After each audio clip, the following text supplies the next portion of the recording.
En ce temps-là, on venait de crucifier Jésus. Et le peuple restait là à observer.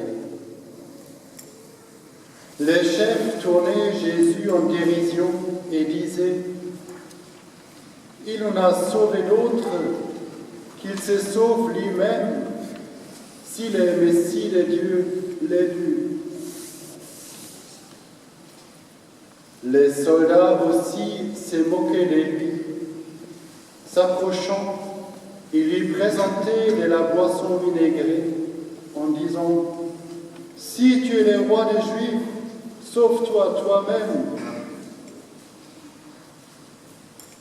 Il y avait aussi une inscription au-dessus de lui. Celui-ci est le roi des Juifs.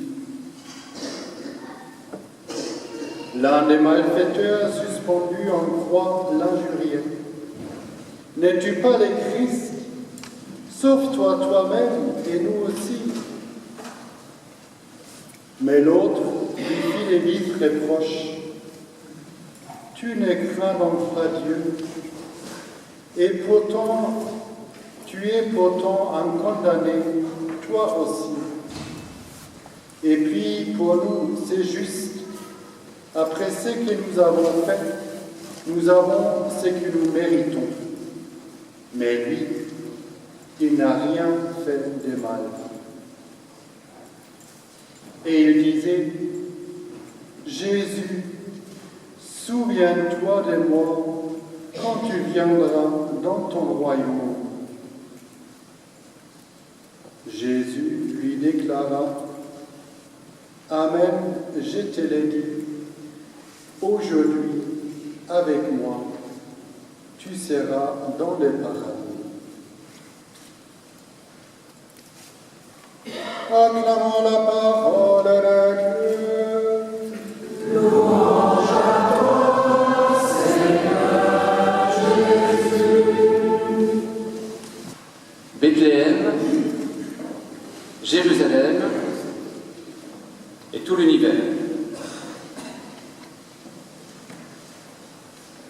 Nous observons d'abord à Bethléem le choix du roi David.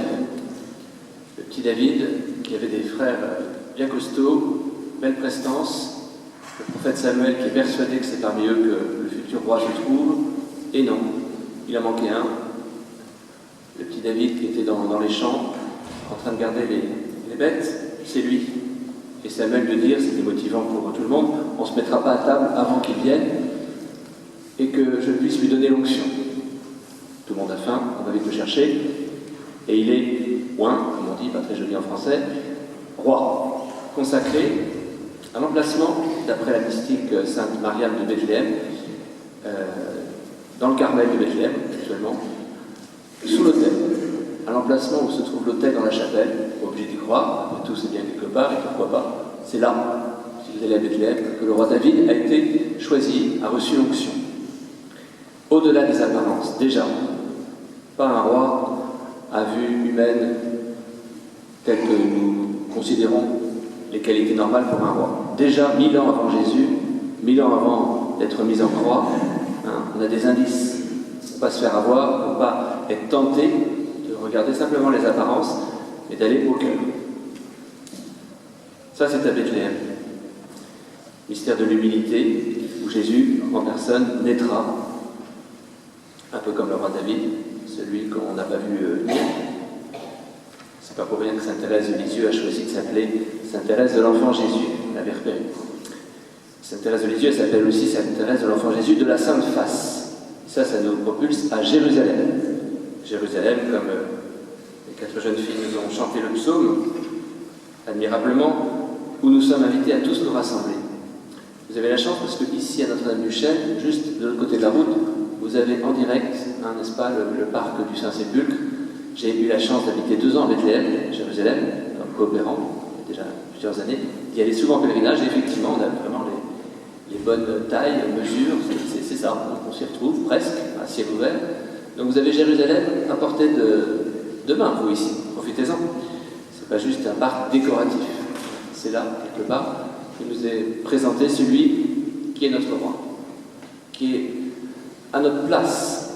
Non pas parce qu'on devrait être roi à sa place, mais parce que sur la croix, ça c'est l'endroit normal où on devrait être, sans être tous des super criminels.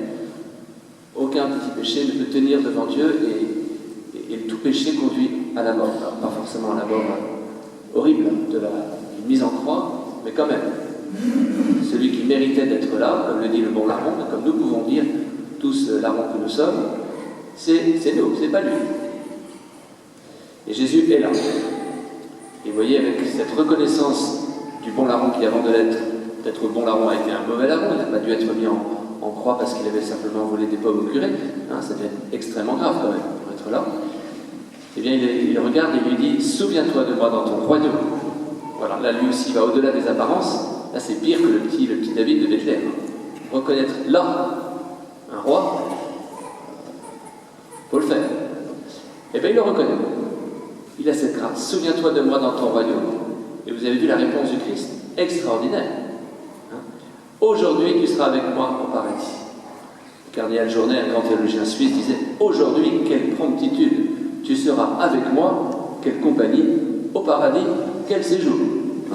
N'en jetez plus. Qu'est-ce qu'on veut de plus? Première canonisation officielle, en direct. Voilà. Apparemment pas de purgatoire. Hein, ça, je vous dirais, la mise en croix à côté de Jésus a peut-être été suffisante. En tout cas, il y est. Et quelle confiance, quelle espérance pour nous tous. Quelle espérance. Bethléem, Jérusalem, et puis oui, tout l'univers, jusqu'à Notre-Dame-du-Chêne ce matin. Le Seigneur, désormais, le dit, accomplit ce qu'il a dit, quand je serai élevé de terre, j'attirerai à moi tous les hommes. Tous les hommes. Et ça, c'est impressionnant parce qu'on le voit, y compris les moqueurs qui continuent, hein, ceux qui ne croient pas ou qui ont d'autres foi. Quand vous regardez de près, quelque part, il y a toujours un rapport au Christ, soit pour s'y opposer, violemment, parfois, insidieusement parfois, ou bien sûr, je l'espère, et pour vous et pour moi aujourd'hui, nous laisser attirer, choisir Jésus comme roi, ne pas être comme la foule là devant Jésus, spectateur. On pourrait être tous sur notre borne, nos chaises, là, bon, ben voilà. La messe se déroule, ça passe. Hein, voilà. Ben non, ça passe pour que ça passe en nous. Voilà, le Christ passe, la Pâque de chaque messe, c'est pour que son royaume progresse en nous.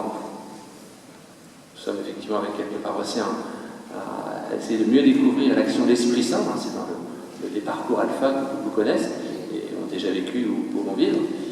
Eh bien, l'Esprit Saint nous rappelle qu'on est toujours en cours, en chemin. C'est pas Jésus est mon roi, point. Hein, je t'aime, point. Tu parles. Hein. C'est un chemin, c'est un processus.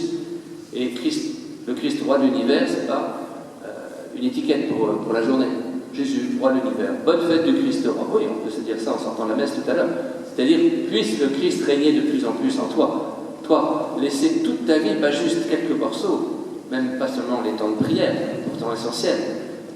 Laisse Jésus être le roi partout.